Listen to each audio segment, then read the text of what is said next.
The marble floor of the Moretti estate gleams under my hands, reflecting the early morning sunlight that streams through windows taller than my entire apartment building. I've been scrubbing this floor for 45 minutes, my knees aching despite the padding, my lower back sending sharp protests up my spine. The citrus scent of the expensive cleaning solution mingles with the faint smell of coffee drifting from the kitchen 3 rooms away. I'm invisible here. That's the point. My name is Elena Volkov, and for the past 8 months, I've been one of 6 housekeepers maintaining this 20,000 square foot mansion in Westchester County, just north of New York City. The pay is better than anything I could find in the city, even if it means taking 2 buses and a train to get here by 6 every morning. The Morettis don't know that I have a degree in literature from Moscow State University. They don't know that I'm sending most of my paycheck back to Saint Petersburg, where my mother is slowly dying from complications of diabetes, unable to afford the treatments that might save her life. They don't need to know. I'm just the maid who cleans their toilets and dusts their priceless art collection.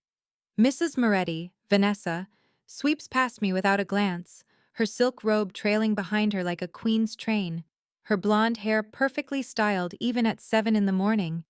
She smells like expensive perfume and secrets. I keep my eyes down, my hands moving in steady circles across the already spotless floor. Elena, she says, not bothering to look back. Her voice carries the particular tone of someone who's never had to worry about money, never stood in line at a free clinic, never chosen between buying medicine or eating. When you finish there, the master bedroom needs attention. Mr. Moretti left early for a meeting. Make sure everything is perfect. Yes, Mrs. Moretti, I reply in the carefully neutral tone I've perfected. No accent showing, no personality, just compliance. She disappears toward the breakfast room, and I allow myself a moment to stretch, feeling my vertebrae pop. Through the floor-to-ceiling windows, I can see the estate's grounds, manicured lawns that probably cost more to maintain than I make in a year, a pool covered for winter, gardens that will explode with roses come spring.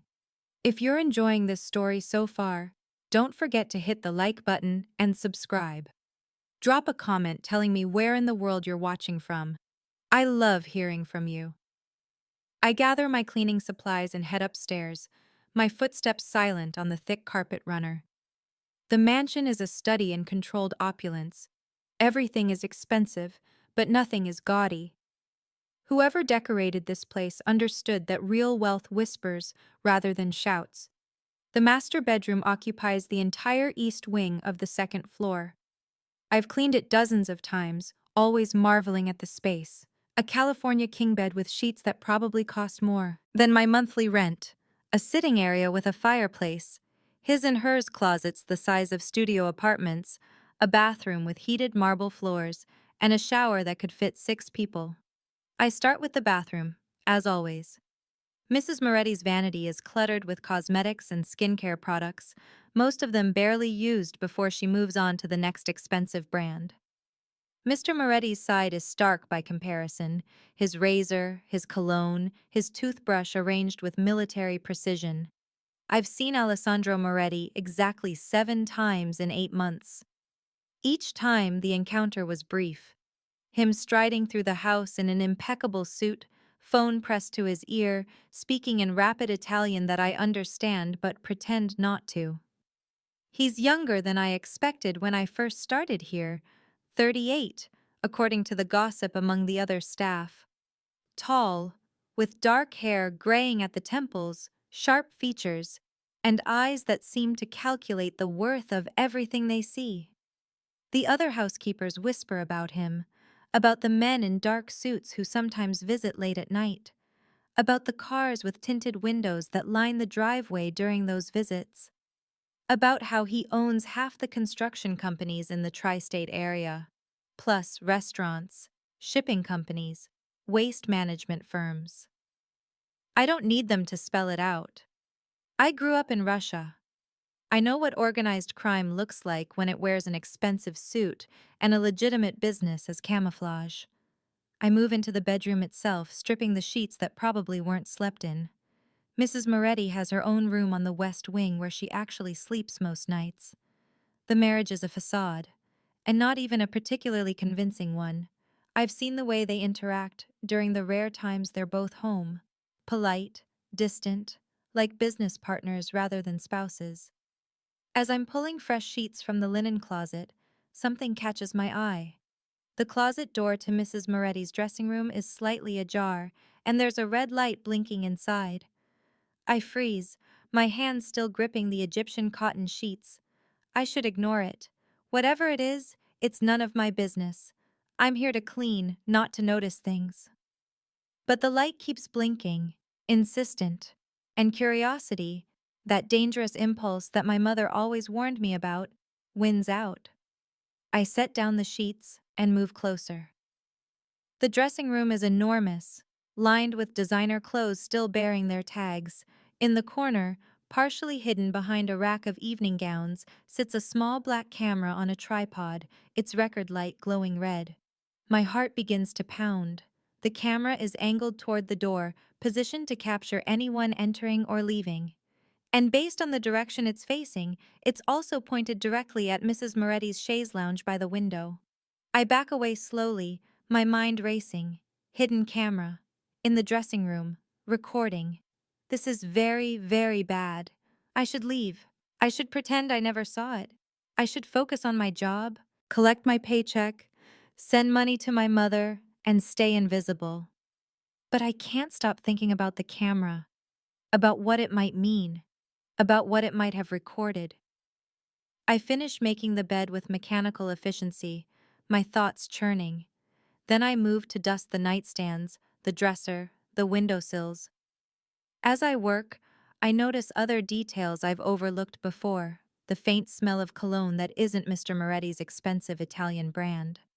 A men's watch on Mrs. Moretti's vanity, sleek and modern, definitely not her husband's style. A champagne cork in the small trash can beside the chaise lounge. The pieces click together with sickening clarity. Mrs. Moretti is having an affair. And someone, maybe her, maybe him, maybe the person she's seeing, is documenting it. I'm dusting the top of the dresser when I freeze again. Beneath a jewelry box, partially hidden, is the corner of a photograph. Without thinking, I lift the box. The photo shows Mrs. Moretti and a man I don't recognize, standing very close together at what looks like a restaurant. His hand is on her waist, intimate and possessive. But it's not just any man. Even from this distance, I can see the family resemblance in his features. The same dark eyes as Mr. Moretti. The same sharp cheekbones. This man is younger, maybe early 30s, with a calculated smile that makes my skin crawl. I've seen him before. 2 weeks ago, he was here for dinner, introduced as Mr. Moretti's cousin, Marco. My hands shake as I replace the jewelry box, covering the photograph. The implications crash over me like a wave. She's not just having an affair, she's having an affair with her husband's cousin. And there's a camera documenting it. This isn't just betrayal, this is evidence. Potentially dangerous evidence in a world where family loyalty isn't just important. It's everything. I finish the room in a daze, my mind screaming at me to forget what I've seen. When I'm done, I gather my supplies and head downstairs, where Maria, the head housekeeper, is organizing the day's tasks. "Elena, you look pale," she says, her thick Italian accent making the words sound almost musical. "You feeling okay?" "Fine," I lie. "Just tired." She studies me for a moment, her experienced eyes seeing more than I'd like. "You work too hard. Take your lunch break, yes? Eat something." I nod and escape to the small staff room off the kitchen. But I don't eat. I sit with my cold coffee, staring at the wall, trying to decide what to do with the knowledge burning a hole in my conscience. Alessandro Moretti is not a good man. I know this. The expensive suits and the beautiful home don't change what he is, what he does. He's chosen his life, chosen his world. But even dangerous men don't deserve to be betrayed by their wives and their blood. My mother's voice echoes in my memory. Elena, in this world, we must choose our battles. Some truths are better left unspoken. But some truths, once known, become a weight that crushes you if you don't share them. I think of the camera, still recording. I think of the photograph hidden beneath the jewelry box. I think of Marco's calculating smile and Mrs. Moretti's careless cruelty. I think of Mr. Moretti, who I've only spoken to once, when I accidentally backed into him in the hallway and spilled his coffee. He'd looked at me with those cold, assessing eyes, and I'd braced for anger, for dismissal. Instead, he'd simply said, "Be more careful," and walked away. Not cruel, not kind, just existing in a world where I barely registered. By the time my shift ends at 3, I've made my decision. It's probably stupid. It's definitely dangerous. But I can't walk away knowing what I know.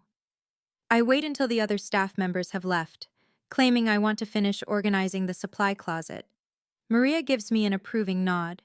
I'm always the first to arrive and the last to leave, always volunteering for extra work, because I need every dollar I can get. When the house is quiet, I slip back upstairs. The master bedroom is exactly as I left it. Perfect, pristine, empty. I move to the dresser, and with trembling fingers, I write in the thin layer of dust that's already accumulated on its surface. Camera, bedroom, your wife. The words are simple, direct, impossible to misinterpret. I stand back and look at my handiwork, my heart hammering so hard I can feel it in my throat. Then I grab my coat and leave, catching the early bus back to the city, trying not to think about what I've just done. The next morning, I arrive at the estate at my usual time, my stomach in knots. Part of me expected to find police cars, or worse. But everything looks normal. The gates open at my approach. The guard nods his usual greeting. The mansion stands serene and beautiful in the early morning light. I let myself in through the staff entrance and find chaos. Maria is in the kitchen, speaking rapid Italian into her phone, her face pale. The other housekeepers huddle together, whispering urgently. And through the doorway to the main house, I can hear raised voices, specifically a man's voice, cold and furious in a way that makes my blood run cold. "What happened?" I ask Sophia, one of the younger maids. She grabs my arm, her eyes wide. "Mr. Moretti came home early yesterday. There was a huge fight. Mrs. Moretti left last night with her things. And Marco?" She lowers her voice to barely a whisper. "They say Marco is missing." My knees go weak. Missing. Oh God, what have I done? "Mr. Moretti wants to see all the household staff," Maria announces, ending her phone call. Now, in the main living room. We file into the house like prisoners walking to execution. I keep my head down, trying to blend in, trying to be invisible. Alessandro Moretti stands by the windows, his back to us, his shoulders rigid with tension. He's still wearing yesterday's suit, rumpled now, his tie loosened. I've never seen him anything less than perfectly composed. The change is terrifying. 2 men in dark suits flank the room's entrances. Not security guards, something more dangerous. "Someone in this house," Moretti says without turning around, his voice deadly calm, "left me a message yesterday. A message that revealed a betrayal I should have seen months ago." My heart stops. I focus on breathing, on keeping my expression neutral, on not giving myself away. I want to know who it was. He finally turns, and his eyes sweep across us like a searchlight. "I want to thank them." The words hang in the air, unexpected. Thank them? This person saved me from wasting more years on a woman who was planning to take everything I built and hand it to my cousin. They saved me from a betrayal that would have cost me far more than just a marriage. His jaw tightens. They showed me a loyalty I didn't know existed in my own house. No one speaks. No one moves. So I'll ask once, and I'll ask politely. His eyes move from face to face, and when they land on me, I feel pinned like a butterfly to a board. Who wrote that message? Silence. My mouth is dry, my palms sweating. Should I confess? Should I stay silent? Very well, he says after a long moment. I understand discretion. I respect it. He pulls out his phone. Transfer $50,000 to the household staff fund. They've all earned it. Gasps echo around me. $50,000, divided among 6 people. That's more than 8,000 each. That's my mother's medical bills for months. But I will find out who helped me, he continues, his voice dropping lower. And when I do, that person will have my personal gratitude and my protection. Whatever they need, whatever they want, it's theirs. His eyes linger on me for just a fraction of a second longer than the others, and in that moment, I know. He knows. He knows it was me. You're dismissed, he says. Except you. His finger points directly at me. Elena Volkov. Stay. The room empties quickly, the other staff members casting nervous glances back at me. Maria squeezes my shoulder as she passes, a gesture that feels like goodbye. Then I'm alone with Alessandro Moretti and his 2 silent sentinels. Close the doors, he tells the men. They comply, and the soft click of the latch sounds like a cell door closing. He studies me for a long moment, his dark eyes unreadable. You've worked here 8 months. Yes, sir. My voice is steadier than I expected. In that time, you've never missed a day, never been late, never complained, never asked for special treatment. He takes a step closer. You're also wildly overqualified for your position. Moscow State University, degree in Russian literature. You speak 5 languages fluently. My blood runs cold. He's had me investigated, probably within hours of reading my message. Why is someone with your education cleaning toilets in Westchester, Miss Volkov? I could lie, but something tells me this man values truth above all else right now. My mother is sick. The treatment she needs costs $30,000 every 3 months. This job pays better than anything I could find in the city, and the hours are stable. I lift my chin. There's no shame in honest work, Mr. Moretti. Something that might be respect flickers in his eyes. No, there isn't. He moves to the bar and pours 2 glasses of whiskey, holding one out to me. Drink. You look like you need it. I take the glass with shaking hands and sip. The whiskey burns, but it steadies my nerves. Why did you tell me? He asks quietly. You could have ignored what you saw, stayed invisible as I'm sure you prefer. Why risk getting involved? I meet his eyes. Because even people I don't know deserve the truth. Because betrayal by family is the worst kind. I pause. And because I thought you should know before it was too late.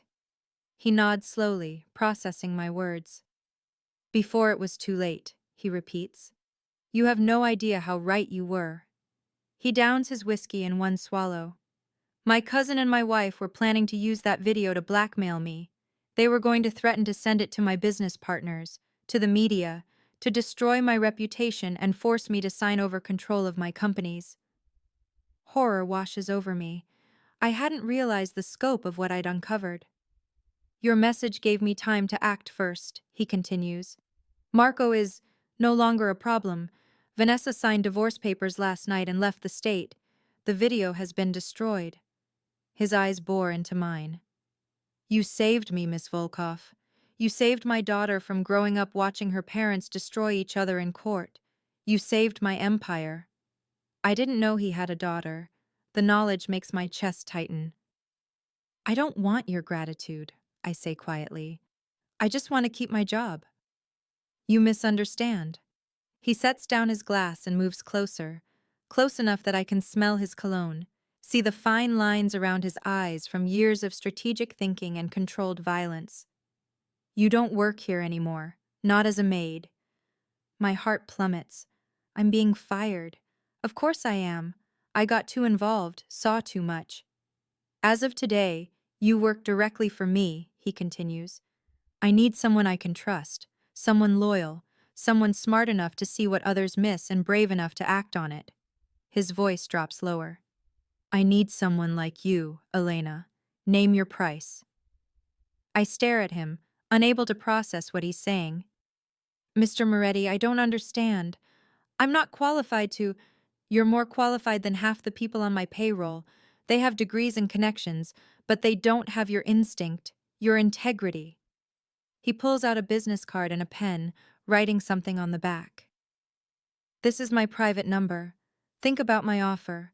But know this, the moment you left that message, you stopped being invisible to me. And in my world, that means you're either protected or you're a target. The implication is crystal clear. I'm in this now, whether I want to be or not. What about my mother? I ask, hating how my voice cracks. The medical bills. Already handled. He hands me the card. I made a call this morning.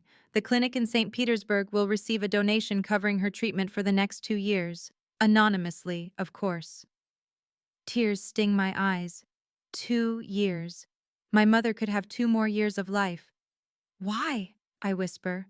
Why would you do that? His expression softens almost imperceptibly. Because you gave me the truth when you had nothing to gain and everything to lose. Because in my world, Miss Volkov, that kind of loyalty is more valuable than gold. He steps back, giving me space. Go home. Think about what you want. Call me tomorrow. I'm dismissed, but as I turn to leave, his voice stops me. Elena. I look back. Thank you. For my daughter's sake, if nothing else. I nod and flee, my mind reeling, the business card burning in my pocket like a live coal. I don't know it yet, but my life has just changed irrevocably. The humble maid who wrote a warning in the dust has caught the attention of one of New York's most dangerous men. And he has no intention of ever letting me go. I don't go home that night. I can't. Instead, I sit in a 24-hour diner in the Bronx, nursing cold coffee and staring at Alessandro Moretti's business card until the numbers blur. The simple embossed card feels like it weighs 1,000 pounds in my hands. Around midnight, my phone rings. Unknown number. Miss Volkov. His voice is unmistakable, dark and commanding even through the phone line. Where are you? How did you... I start, then stop. Stupid question. He probably has access to resources I can't even imagine. I have someone watching your apartment. You haven't gone home. It's not safe for you to be wandering the city alone right now.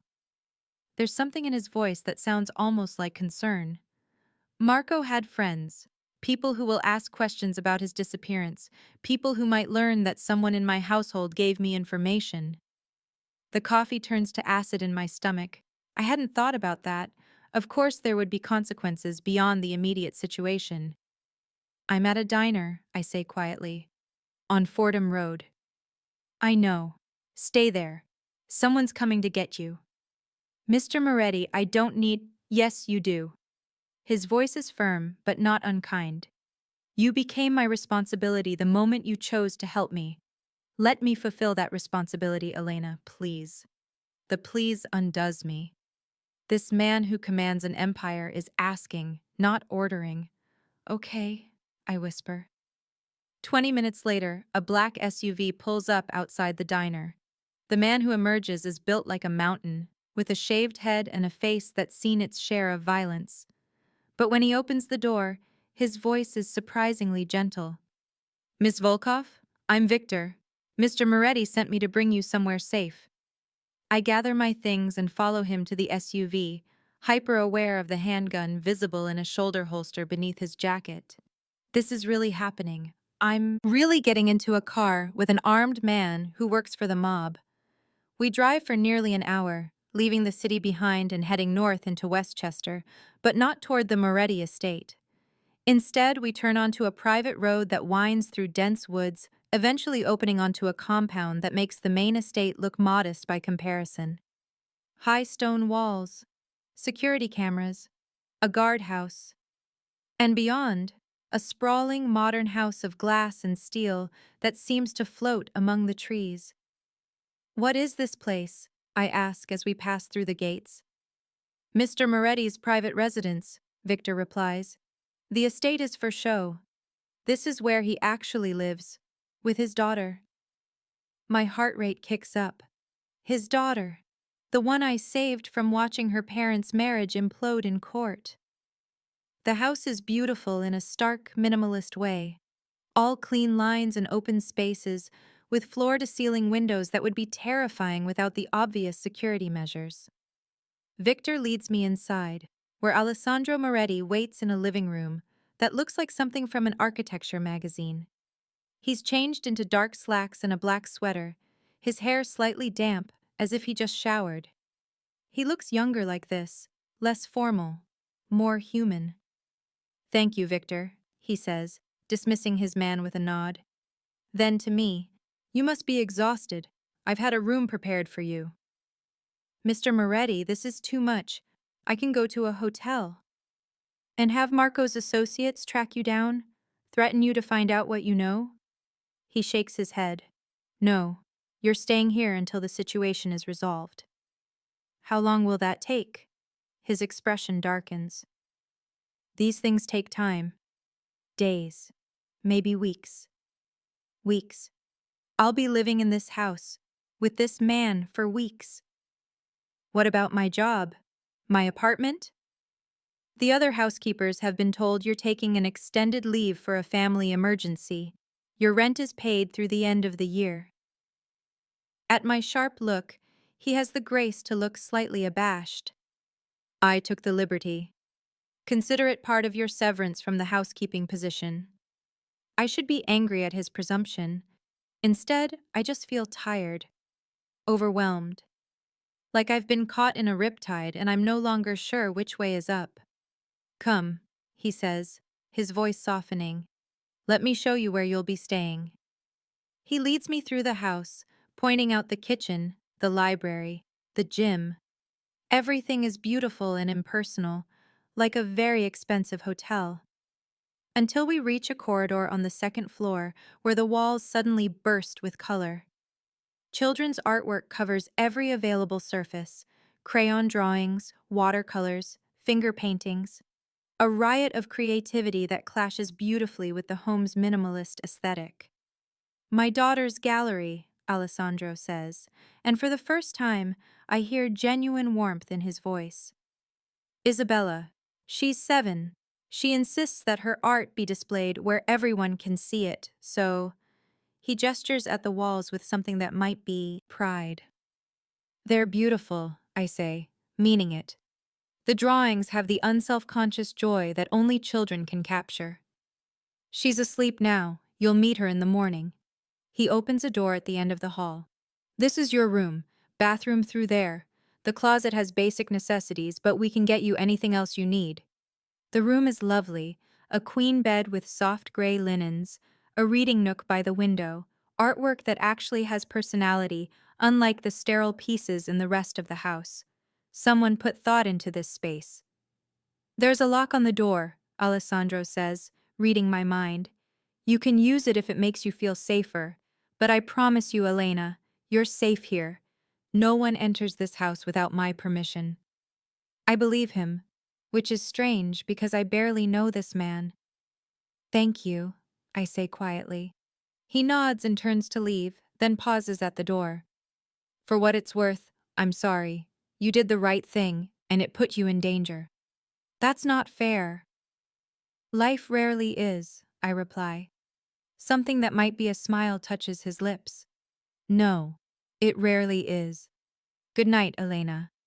"Good night, Mr. Moretti." "Alessandro," he corrects.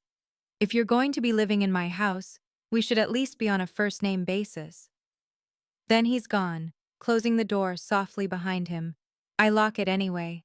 I wake to sunlight streaming through unfamiliar windows and the smell of coffee drifting from downstairs. For a disoriented moment, I can't remember where I am. Then it all comes rushing back.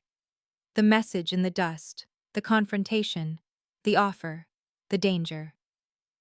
My phone shows 11 missed calls from my mother and a text in Russian. Elena, why is there suddenly money in my medical account? What have you done? I call her back immediately. Mama, listen to me. Everything is fine. I got a bonus at work, that's all. A bonus that pays for 2 years of treatment? Her voice is sharp with suspicion. Elena Alexeyevna, what have you gotten yourself into? I close my eyes. My mother is the one person I can never lie to effectively. I helped someone powerful. They're grateful. Silence. Then, powerful people don't give gifts without expecting something in return. I know, Mama, but right now, I need you to trust me. Can you do that? Another pause. Are you safe? Am I? I look around the beautiful room, think about the armed guards and security cameras, about the dangerous man downstairs who promised to protect me. Yes, I say, and I realize I mean it. I'm safe. We talk for a few more minutes before she has to go for her treatment. When I hang up, I feel both relieved and guilty. She deserves the truth, but the truth would only terrify her. I shower and dress in the clothes I wore yesterday, the only clothes I have, then make my way downstairs, following the scent of coffee and something baking. The kitchen is enormous and modern, all stainless steel and marble. And sitting at the island, swinging her legs and eating a croissant with chocolate smeared on her face, is a little girl with dark curls and her father's eyes. "You're the lady in the picture," she announces, pointing at me with a chocolate-covered finger. I freeze. "What picture?" "Papa showed me. He said you're going to be staying with us for a while because you helped him with something important." She cocks her head, studying me with unnerving intelligence. "Are you his new girlfriend? Because Mama said he would never find anyone because he's too mean." "Isabella," Alessandro's voice cuts in sharply. He emerges from somewhere deeper in the house, already dressed for the day in dark slacks and a crisp white shirt. "We don't repeat things Mama says, remember?" The girl's face falls. "Sorry, Papa." His expression softens immediately. He crosses to her and kisses the top of her head. "It's okay, Piccola. But let's give Miss Elena a chance to have coffee before we interrogate her, yes? If you're hooked on this story, make sure to subscribe and turn on notifications so you never miss an upload. Your support means everything and helps me bring you more emotional stories like this one." Isabella nods solemnly, then turns to me with a gap-toothed smile. "Do you like chocolate croissants? Rosa makes the best ones in the whole world." "I do," I say, warming to her immediately despite my nervousness. "But I think your father is right. I need coffee first." As if summoned, an older woman appears with a cup of coffee, prepared exactly how I like it. She must be Rosa. She gives me a kind smile and a nod before disappearing again. Alessandro gestures to a stool at the island. "Please, sit, have breakfast. Isabella has been dying to meet you since I told her we'd have a guest." I sit, acutely aware that I'm still wearing yesterday's clothes while he looks like he stepped out of a fashion magazine. Isabella chatters happily about her school, her art class, her best friend Olivia who has a pet rabbit. She's completely unself-conscious, comfortable in her world, with no idea what her father really does for a living. "Isabella, finish eating," Alessandro says eventually. "The car will be here in 20 minutes to take you to school." "Can Elena take me?" she asks hopefully. "Instead of Victor? He never wants to sing songs in the car." Alessandro's eyes meet mine over his daughter's head, a silent question. I don't know what possesses me to say yes. Maybe it's the hope in Isabella's eyes. Maybe it's the vulnerability I see in Alessandro's expression. Maybe it's just that I haven't been around children in so long, and I forgot how much I missed it. "If your father doesn't mind, I'd be happy to," I hear myself say. Relief flashes across Alessandro's face, so quick I almost miss it. "Victor will drive, but yes, you can accompany her." Isabella cheers, and just like that, I've somehow become part of this strange household. The drive to Isabella's private school takes 30 minutes. She talks the entire time, telling me about her teacher, Miss Jameson, about the play they're preparing, about how her papa promised to come watch even though he's always so busy. Victor drives in stoic silence, but I catch him smiling in the rearview mirror once or twice. When we pull up to the school, a beautiful brick building with manicured grounds and children in uniforms, Isabella unbuckles her seatbelt and leans over to hug me. "Will you be here when I get home?" she asks. "Yes," I say, realizing it's true. I will be, because I have nowhere else to go. "Good," she grins. "Maybe you can help me with my art project. Papa tries, but he's not very good at drawing." I laugh despite myself. "I'd like that." I watch her skip into the school, her backpack bouncing, completely carefree. And I feel something crack open in my chest. This little girl has no idea that her mother was planning to destroy her father. No idea that her uncle is missing, probably dead. No idea that her world is built on violence and crime. She just knows her papa loves her. And somehow, that's enough. "She's a good kid," Victor says as we pull away. "The boss would do anything for her. Anything." It's the most I've heard him say since we met. There's a warning in his words, or maybe just information. Alessandro Moretti might be a dangerous man, but he's a father first. That makes him both more and less dangerous, I think. Back at the house, I find Alessandro in his study, surrounded by papers and talking on the phone in Italian. He waves me in, gesturing to a chair while he finishes his conversation. "No, I don't care what Salvatore thinks. The shipment stays in the warehouse until I give the order." "Yes, I understand the cost. Do it anyway." "Good. Call me tonight." He hangs up and runs a hand through his hair, looking suddenly tired. "I apologize. Business never sleeps." "It's fine. I should probably let you work. Stay." He leans back in his chair, studying me. "Isabella liked you. She doesn't like most people." "She's wonderful. You're lucky to have her."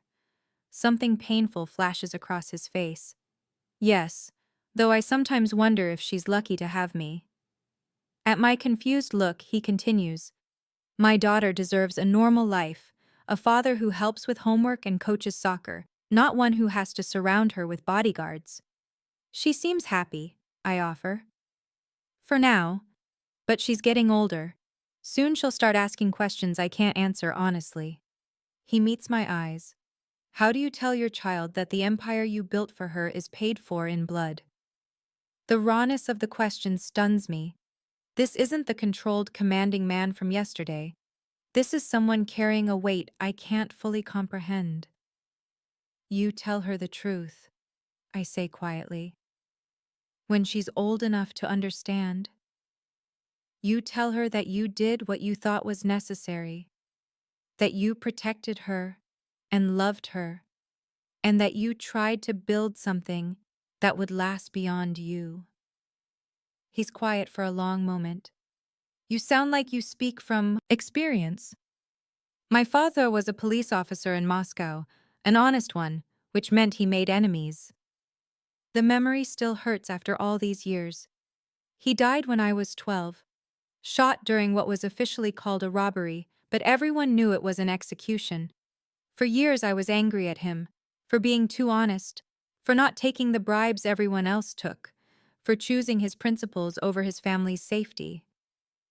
"But you're not angry anymore?" Alessandro asks gently. "No, because I understand now. He was trying to show me what integrity looked like, what it meant to do the right thing even when it cost you everything." I meet his eyes. "Your daughter will understand too, when she's ready." Silence falls between us, but it's not uncomfortable. It feels like something has shifted, some invisible wall lowering. "I need to ask you something," Alessandro says finally, "and I need complete honesty." "Okay. Why did you really help me? The truth this time, not the polite answer you gave yesterday." I take a breath. Because I saw the photograph of you with Isabella. On your desk, in the study at the estate. You were teaching her to ride a bike, and you were smiling. Really smiling. And I thought, a man who smiles like that with his daughter doesn't deserve to have his life destroyed by people who don't care about anyone but themselves. His eyes widened slightly. You made a decision about my character based on a photograph? I made a decision about your humanity. There's a difference. I hold his gaze. I don't know what you do, Alessandro. I can guess, but I don't know specifics. What I do know is that you love your daughter, that you were willing to accept a broken marriage rather than put her through a custody battle. That matters to me. Even though I'm not a good man, I don't think people are simply good or bad. I think we're all trying to survive in a complicated world, making impossible choices. I lean forward. You asked for honesty. Here it is. I'm not naive. I know what you probably are, what you probably do, but I also know you've shown me more kindness in 2 days than anyone has in 2 years. So yes, I'm choosing to help you. I'm choosing to stay here. Because sometimes, Alessandro, we have to trust our instincts about people, even when it doesn't make logical sense. He stares at me for a long moment, something unreadable in his dark eyes. Then he stands and walks to the window, his back to me. My father was a violent man, he says quietly. He built an empire through fear and brutality. When he died, I inherited that empire and all its enemies. I was 24 years old, barely out of college, and suddenly responsible for hundreds of people's livelihoods, their families, their futures. He turns back to me. I promised myself I would do it differently. I would be smarter, more strategic, less blood, more business. But in the end, Elena, it's all still built on violence, on fear, on doing terrible things to terrible people to protect what's mine. And your daughter? Is she part of what's yours? She's the only thing that's truly mine. Everything else is just scaffolding around her, to keep her safe, to give her choices I never had. The vulnerability in his voice cracks something open inside me. This man, this dangerous man, is just a father trying to protect his child, like my father tried to protect me in his own way. Then you're not as bad as you think you are, I say softly. Before he can respond, his phone buzzes. He checks it, and his expression hardens instantly. We have a problem. What kind of problem? He turns the phone to show me. It's a photograph, taken through a telephoto lens, of me, leaving the diner last night. The caption reads, "Who is she?" My blood runs cold. They know I exist. They know someone helped me. They don't know who yet. He's already dialing a number. But they will, soon. What do we do? He looks at me with those dark, calculating eyes. We prepare for war. The next 3 days pass in a surreal blur. Alessandro's house transforms into a fortress. More guards appear, their presence constant but discreet. Security systems are upgraded. Victor becomes my shadow whenever I leave the house, which is only to take Isabella to and from school. And I learn, bit by bit, exactly what Alessandro Moretti is. His legitimate businesses, construction, waste management, restaurants, are just the visible tip of an iceberg.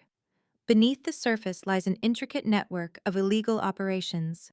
Gambling, loan sharking, money laundering, smuggling. He doesn't deal in drugs or human trafficking. He has lines he won't cross. But everything else is fair game. He doesn't hide this from me. Not anymore. If you're going to stay in my world, he says one evening over dinner, you need to understand what that means. Isabella is at a sleepover, so it's just the two of us at the long dining table. Rosa has prepared something elaborate that I can barely taste through my nerves. I understand, I say. Do you? Do you understand that people die in this world, Elena? That I have given orders that resulted in deaths? That my hands are not clean? I set down my fork. Yes, I understand that. And yet you're still here. I'm still here because every time I think about leaving, I remember Isabella. I remember you teaching her to ride a bike. I remember you coming home exhausted, but still reading her bedtime stories. I meet his eyes. I've known plenty of men with clean hands and dirty hearts, Alessandro. You're the opposite. He stares at me like I'm a puzzle he can't quite solve. You're either the bravest woman I've ever met, or the most foolish. Maybe both. A ghost of a smile touches his lips. Then his phone rings, shattering the moment. He checks it, and his expression darkens. I need to take this. It's about Marco's associates. He steps away, speaking in low, urgent Italian. I catch fragments. How many? When? No, keep her here. She's safer. When he returns, his face is grim. They found you. My heart stops. What? Your apartment was broken into tonight. Someone was looking for information about you. About where you are now. He moves closer, his presence both intimidating and oddly comforting. You're not safe anywhere except here, Elena. Do you understand? This isn't just precautionary anymore. They know you helped me, and they want to use you to get to me. How? How did they find out? Security footage from the estate. Someone on my staff sold information. His jaw clenches. They've been dealt with. Dealt with. The euphemism is clear. So what now? I ask, proud that my voice doesn't shake. Now you stay here. You don't leave without armed escort. You don't contact anyone from your old life. He takes my hands in his, and I'm startled by how warm they are, how steady. And you let me protect you. Please, Elena, let me keep you safe. There's something in his eyes I haven't seen before. Not just determination or possessiveness, but genuine fear. He's afraid for me. Okay, I whisper. Okay. Relief washes over his face. Then, before I can react, he pulls me into his arms. I freeze for a moment, shocked by the embrace. But his arms are strong around me, his heart beating steady against my ear, and slowly, I relax into him. I won't let them hurt you, he murmurs into my hair. I promise. And somehow, impossibly, I believe him. That night, I lie awake in my beautiful room, listening to the house settle around me. Armed men patrol the grounds. Security cameras watch every entrance. And somewhere in this fortress, Alessandro Moretti is probably also lying awake, planning his next move. I should be terrified. I should be planning my escape. Instead, I find myself thinking about the way he smiled at his daughter this morning, the way he pulled me into his arms tonight, as if my safety was the most important thing in his world. I think about how I felt more alive in these 4 days than I have in 2 years. And I realize, with dawning clarity, that I'm not afraid anymore. I'm exactly where I'm supposed to be. Isabella asks me to braid her hair on the 7th morning. We're sitting in her bedroom, which looks like a unicorn exploded in the best possible way. Pink walls covered with her artwork, stuffed animals arranged with careful precision, a bookshelf overflowing with stories. Through the window, I can see Victor doing his morning perimeter check, a rifle slung casually over his shoulder. The contrast is jarring. Childhood innocence protected by lethal force. Elena? Isabella's voice pulls me back. Are you okay? You look sad. I force a smile. I'm fine, Piccola. Just thinking. About Papa? She says it matter-of-factly, as if it's obvious. You think about him a lot. I can tell. My hand's still in her hair. What makes you say that? She shrugs. You look at him the same way Rosa looks at her husband, like he's important. Out of the mouths of babes, this 7-year-old has seen right through me. Your papa is helping me through a difficult time, I say carefully. I'm grateful to him. Mama used to say gratitude and love look different. Isabella twists to look at me, her dark eyes too knowing. She said Papa never looked at her the way he looks at you. My breath catches. Isabella, it's okay, she interrupts. I like how he looks at you. He seems less tired, less sad. She turns back around. I think you make him happy. And I think he makes you happy too, even if you won't say it. I finish her braid in silence, my mind racing. Is it that obvious? Have I been that transparent? The truth is, I've been fighting my feelings for Alessandro for days now. Every time he reads to Isabella before bed, his deep voice gentling for her favorite stories. Every time he asks how my mother is doing, genuinely interested in the answer. Every time our hands brush and electricity sparks between us. Every time he looks at me like I'm something precious that might shatter if he's not careful. I'm falling for him. Or maybe I've already fallen. And it terrifies me. Because men like Alessandro don't have happy endings. They have betrayals and violence and early graves. And women who love them end up either destroyed or corrupted. I won't be either. But I also can't seem to stay away from him. That afternoon, while Isabella is at her piano lesson in the music room, Alessandro finds me in the library. I've been hiding here for hours, surrounded by books, trying to lose myself in someone else's story instead of living my own. Elena. His voice is soft, but I still jump. We need to talk. My stomach tightens. Those 4 words never mean anything good. About what? He closes the door and moves to sit across from me, his expression serious. About what happens next. What do you mean? My people found the men who broke into your apartment. We've dealt with most of Marco's network. He leans forward, elbows on his knees. You'll be safe soon. Safe to go back to your life, if that's what you want. If that's what I want. The words hang between us like a challenge. And if it's not? I ask quietly. What if I don't want to go back? Something flares in his eyes, quick and hot. Then you need to understand what you're choosing, Elena. This isn't temporary anymore. This isn't just protection until the threat passes. What is it then? He stands and moves to the window, his back to me. It's me asking you to stay. Permanently. To be part of my life. Part of Isabella's life. He turns, and the vulnerability in his face takes my breath away. It's me admitting that somewhere in the past week, you've become essential. That I can't imagine this house without you in it. That I don't want to. My heart hammers against my ribs. Alessandro. I know what I'm asking, he continues, his voice rough. I'm asking you to tie yourself to a dangerous man. To live in a world where threats are constant and normalcy is a fantasy. I'm asking you to help raise a child who isn't yours. To love a man who has blood on his hands. He closes the distance between us, kneeling in front of my chair so we're eye level. I'm asking for everything, Elena, and I have no right to ask for any of it. I reach out and cup his face, feeling the slight stubble on his jaw, the warmth of his skin. You're right. You have no right to ask. Pain flashes across his features, and he starts to pull away. I hold him firm. But I'm going to say yes anyway. He freezes. Elena, I'm saying yes because Isabella asked me this morning if I make you happy, and I realized I want to. I want to make you happy, Alessandro. I want to help raise your daughter. I want to be part of this strange, dangerous, impossible life.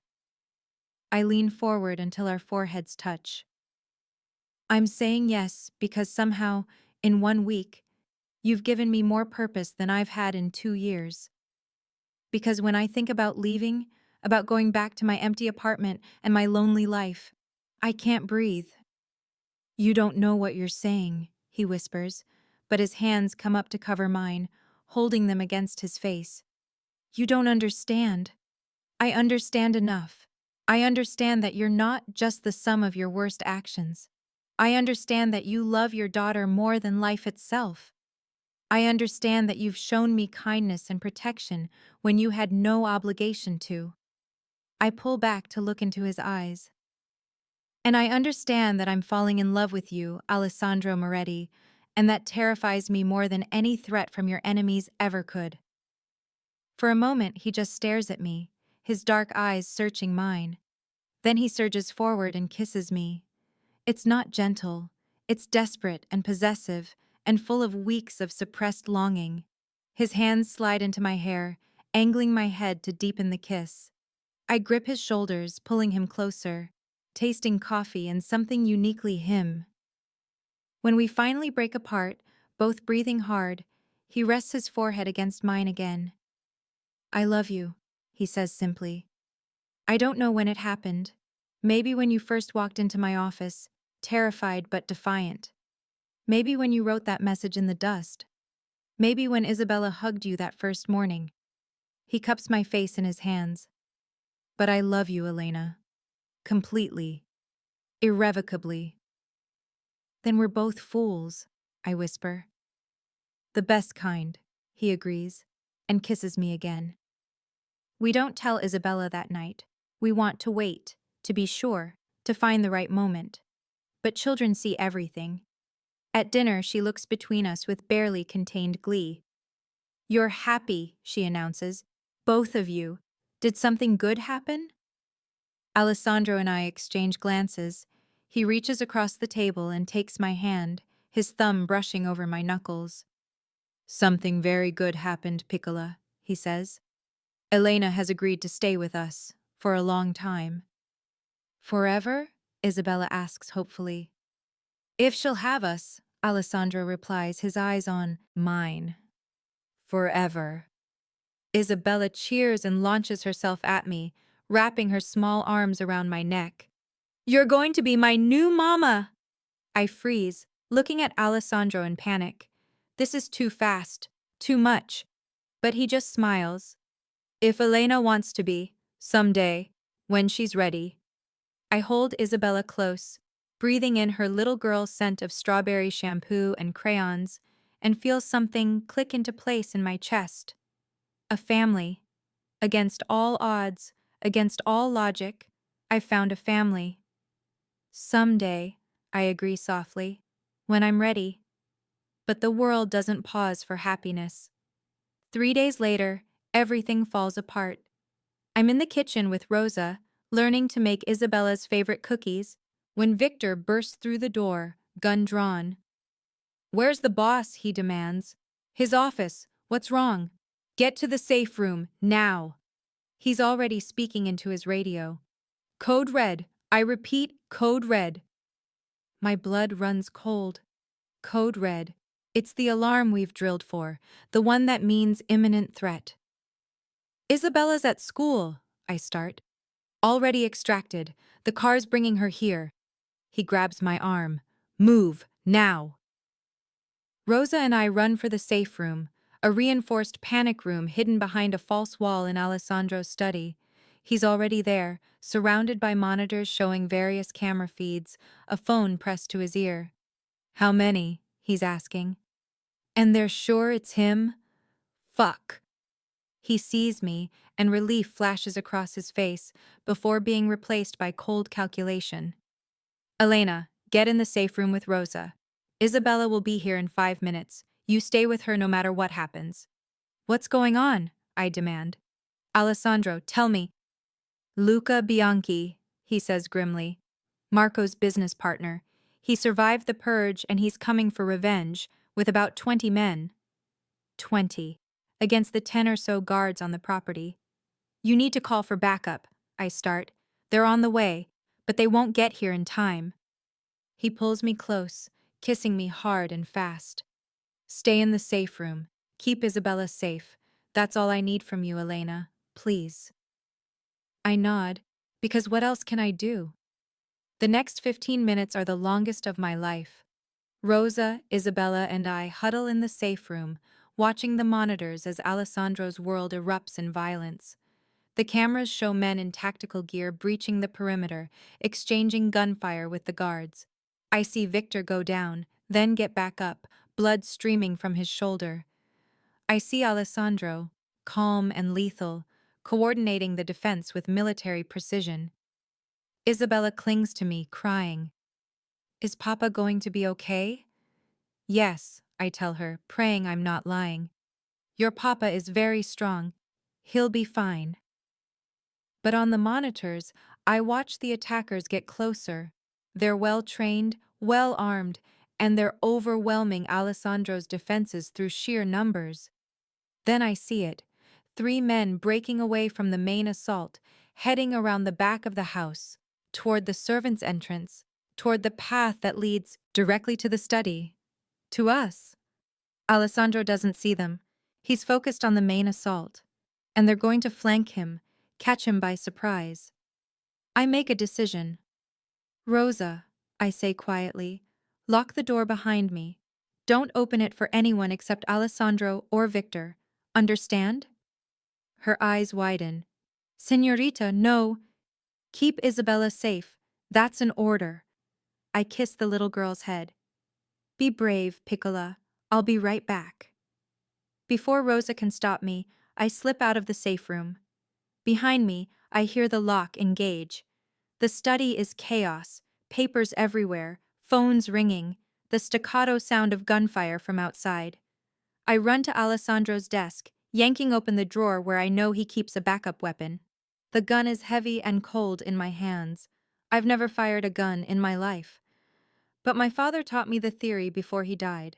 Safety off, aim center mass, squeeze, don't pull. I move to the doorway leading to the back hall, positioning myself behind cover, and wait. The 3 men appear seconds later, moving with military efficiency. They're focused on the study, on finding the safe room, on getting to Alessandro's daughter. They don't see me until I step out and fire. The recoil nearly knocks me over, and the shot goes wide. But it's enough to make them spin toward me, giving Alessandro's guards the seconds they need to arrive from the main hallway. What happens next is violent and brief. The guards take down 2 of the attackers immediately. The third raises his weapon toward me, and Alessandro appears from nowhere, tackling the man to the ground. There's a brutal, efficient scuffle, and then it's over. Silence falls, broken only by labored breathing and the distant sound of sirens. Alessandro stands slowly, blood on his knuckles, fury in his eyes. He crosses to me in 3 long strides and pulls the gun from my shaking hands. What the fuck were you thinking? His voice is low and dangerous. I told you to stay in the safe room. They were going to flank you, I interrupt, my voice surprisingly steady. 3 men, coming from the back. You didn't see them. They would have killed you. He stares at me, processing. Then he pulls me roughly into his arms, his whole body shaking. Don't ever do that again. Don't ever put yourself in danger like that. I can't. His voice breaks. I can't lose you, Elena. I cling to him, feeling his heart hammer against mine. I had to protect you. You're not the only one who gets to play hero, Alessandro. A choked laugh escapes him. You're insane. You're absolutely insane. I learned from the best. Police sirens are getting louder. Alessandro's backup has arrived. It's over. We're safe. The aftermath takes days to sort through. Luca Bianchi is dead, killed during the assault. The rest of his men are either dead or in custody. Alessandro's lawyers are already crafting the narrative. A home invasion, tragic, but legally justified self-defense. Isabella is shaken but resilient. She insists on sleeping in my room for 3 nights, and I hold her while she cries for the innocence she's lost, the understanding that her father's world is dangerous in ways she never imagined. I'm not leaving, I tell her on the 3rd night. No matter what, Piccola, I'm not leaving. She looks up at me with those dark eyes so like her father's. Promise? I promise. 2 weeks later, Alessandro takes me to a small chapel on his property, one I didn't even know existed. It's simple and beautiful, with old stone walls and stained glass windows that cast colored light across worn wooden pews. My grandmother had this built, he explains. She believed that even people like us needed somewhere to ask for forgiveness. It's beautiful. He takes my hands in his expression serious. I want to marry you, Elena. Here, in this chapel, with Isabella as our witness. I want to make this permanent, official. He pauses. I know it's fast. I know you've only been in my life for a month, but I've never been more certain of anything. My heart swells. Yes. He blinks. Yes? Just like that? Just like that. I smile. I stopped questioning this the moment I stepped out of that safe room with a gun I didn't know how to use. I'm all in, Alessandro, completely. He kisses me then, soft and reverent, and I taste salt. He's crying. I love you, he whispers against my lips. I'll love you until the day I die. Then we'd better make sure that day doesn't come too soon, I reply. Because I have plans for our future, Mr. Moretti. Big plans. We marry 3 days later. It's small and private. Just us, Isabella, Rosa, Victor, and a priest who asks no questions. Isabella wears a pink dress and carries flowers from the garden. I wear a simple white dress that Rosa helped me choose, with my mother's necklace at my throat. And Alessandro, dangerous Alessandro with blood on his hands and an empire built on fear, cries when he slips the ring on my finger. I never thought I'd have this, he admits during our first dance, just the two of us swaying in the chapel while Isabella giggles from the front pew. A real marriage, a real partner, someone who chose me knowing exactly what I am. You thought wrong, I say simply. 6 months pass. My mother comes to visit from Russia, her treatment successful, her prognosis good. She takes one look at Alessandro and me together and shakes her head. You found a dangerous man to love, she says in Russian, just like I did. Papa wasn't dangerous, I protest. Your father stared down the Russian mob with nothing but his integrity. That's the most dangerous thing of all. She cups my face in her hands. But he was happy, Elena. And you're happy. That's all that matters. Isabella starts calling me Mama without prompting. The first time, I cry. The second time, Alessandro cries. By the third time, it feels natural. I start helping Alessandro with his legitimate businesses, using my education to expand the restaurant operations, to develop new revenue streams that don't require violence. Slowly, carefully, we begin transitioning away from the worst of his empire. It won't happen overnight. Some things can never be fully cleaned, but we're trying. 1 year after I wrote that message in the dust, I find myself standing in the master bedroom of the estate, our estate now. Alessandro has his arms wrapped around me from behind, his chin resting on my shoulder as we watch the sun set over the grounds where we almost died defending each other. Any regrets? He asks softly. I think about my tiny apartment in Queens, my lonely life, the emptiness that used to consume me. I think about Isabella's laughter, Rosa's cooking lessons, Victor teaching me to shoot properly, my mother healthy and visiting every month.